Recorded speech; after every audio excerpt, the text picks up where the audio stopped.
Hola clase, ¿cómo están hoy? Yo estoy súper bien. In this video, we're going to learn how to make regular affirmative tú commands.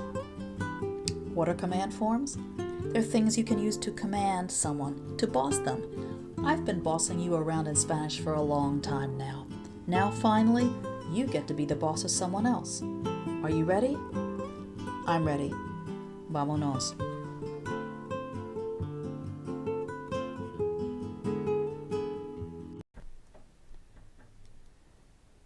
Here are some terms that I'll use in this video. Command or imperative. They're synonyms and we'll use them interchangeably. Affirmative and direct object, indirect object, and reflexive pronouns. You won't get the full treatment on them in this video, but I will be mentioning them. I'll give you a link for some videos to learn about those if you need to review. First of all, what is a command form? A command form is something that is used for bossing someone around, advising them, teaching them, giving them directions, persuading them.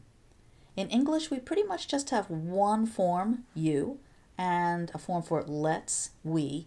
In Spanish, there are a lot more forms because there's a lot more ways of saying you. We're going to stick to tú forms for this video, and the tú affirmative command forms are super easy. Affirmative means yes, please do it. Sit down, shut up, eat that, come here. We're going to avoid for now the negative commands like don't do that, don't eat that, don't touch that. We'll save those for another day. Those are a little bit more complicated. For now, affirmative commands for people that we use tú with. How do we make them?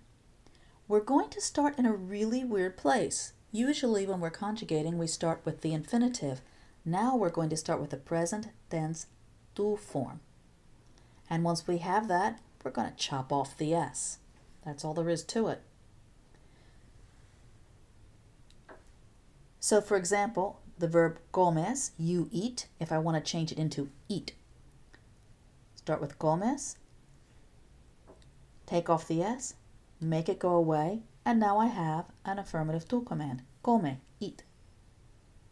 For thus, you give. If I want to say, hey, give that here.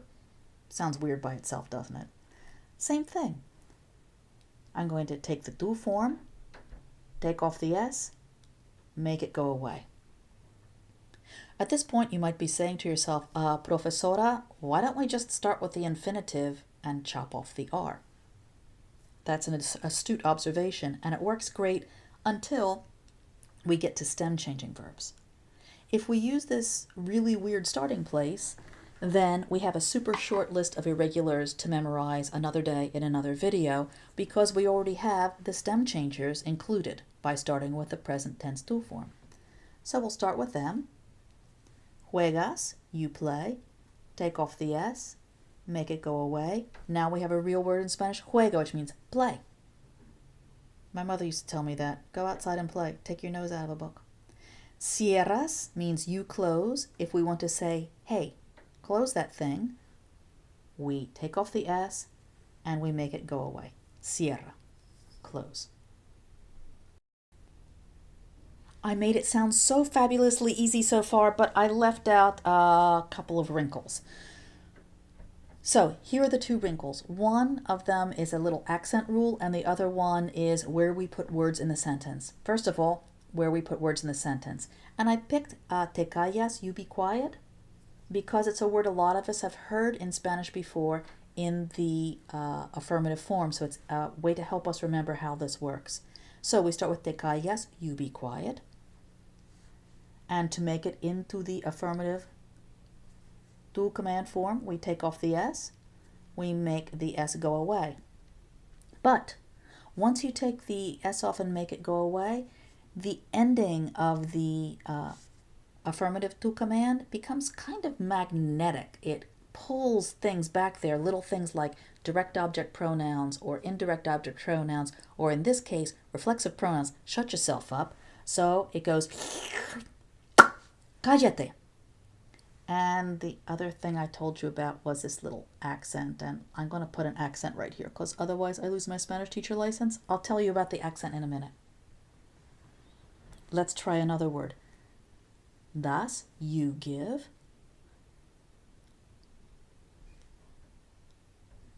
Let's make it into an affirmative tu command, give.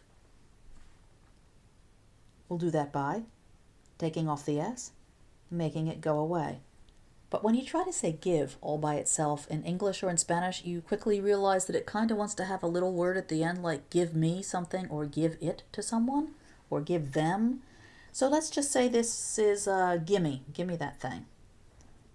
Again, now that the S is gone, it's magnetized at the end, so the me for give me is going to come over here and get stuck on the end. Dame, give it to me, give me. Let's take the sentence, Juan come una pizza, and we want to say, Juan, eat it. And it this time is the pizza. What's a good substitute for pizza? When we want it to be it? Lo, la, los, or las? Which is the best choice? Best choice is la for pizza. So let's go over here and mess around with these words. First thing we have to do is take comes, the tu form, because Juan is our friend and we use tu with him. We're going to take the S off and make it go away. Now we have a command form, eat. But what do we want to eat? We want to eat the pizza. Remember, the ending now is magnetized because it's a command form. So, Juan come la, eat it. And now let's make it an official complete sentence by adding punctuation. We will put a period at the end, and we're going to put a comma after Juan, just like we do in English. Juan, comma, eat it. Spanish and English. And I have to add an accent, or I lose my Spanish teacher license. Let's take a moment to talk about these accents. One of the rules of accents in Spanish is that when the syllable with tonic stress, that's the one that sounds a little bit louder, is 3 or more spots from the end of a word, you write an accent in to help out your poor reader, because now we've made such a big long word, they're having a hard time taking it apart. So, la, e, o. 1, 2, 3. The come that you say is now 3 spots from the end. Used to be 2 spots from the end. Now it's 3 spots from the end. And because of that, we have to write on the accent. Same thing happens with cállate. Once you add te at the end, you push this guy into 3 spots from the end. Te, ya, ca. Cállate, because this is 1, 2, 3 spots from the end, it gets an accent. Dame, no accent. 1, 2, there's nothing 3 or more spots from the end, so we don't need an accent.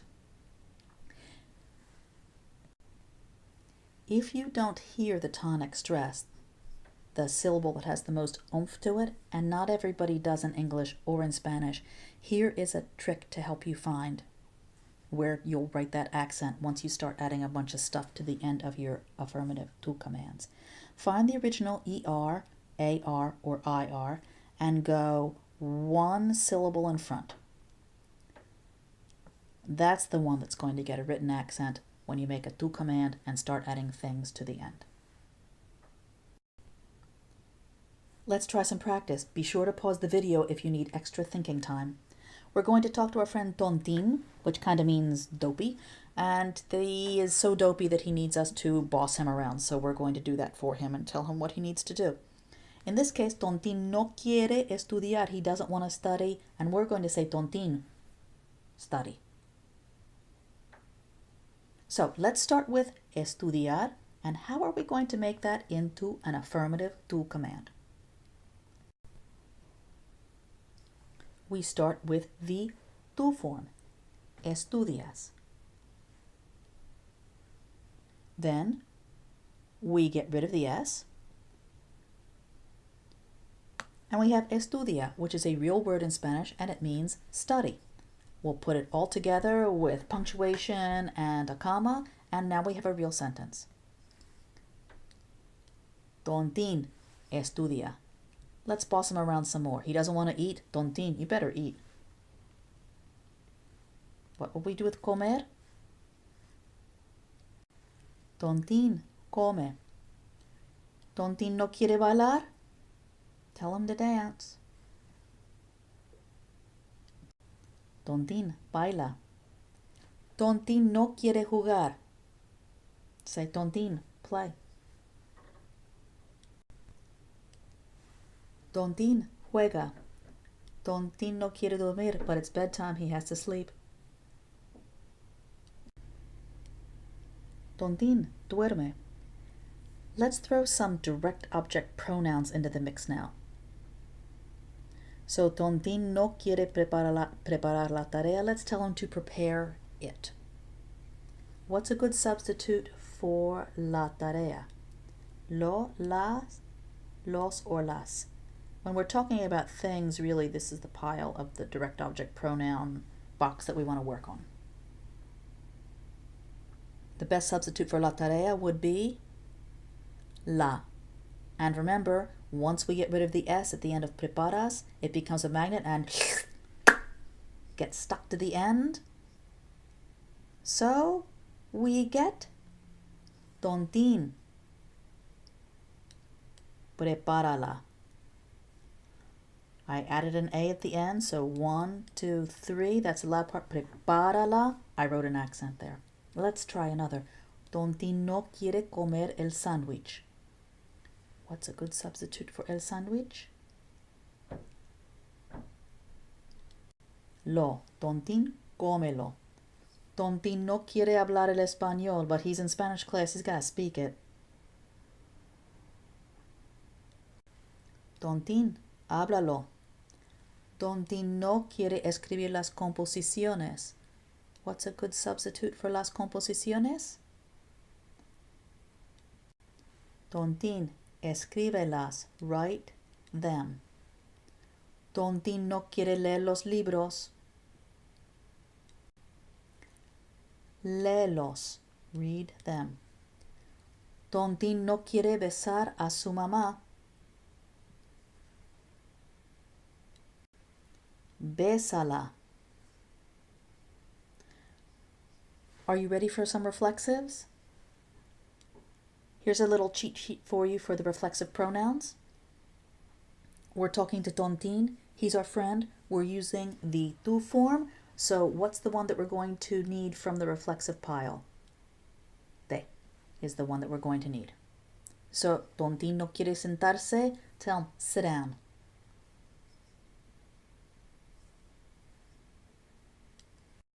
This one's a little more complicated because before we can conjugate, we have to get rid of that S. We're going to save it though, not get rid of it completely, just hold on to it. Then we're going to get rid of the AR. And it's a stem changing verb too. This one's getting so complicated. The tú form is te sientas. What's our next step? Our next step is to chop off the S, make it go away.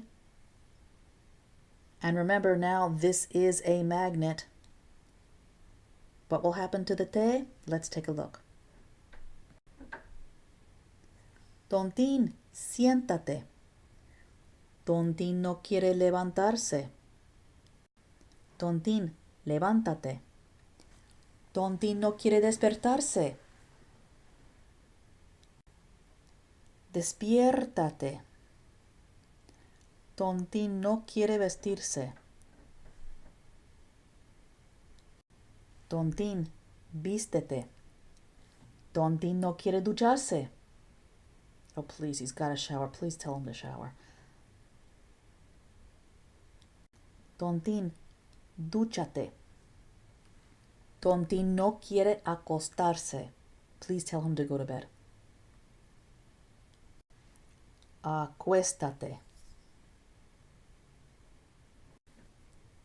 And now you can go to bed too because you're done this video. Let's recap what we've seen. We know these things about affirmative tú commands. We know that they're used to advise, persuade, order, counsel, and boss people around, people that we use tú with.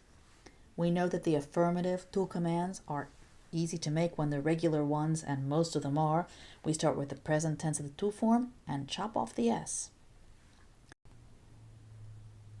We know that with tú commands, you might need to use a comma. If you're including the person's name in the sentence, you set it off with a comma, just like in English.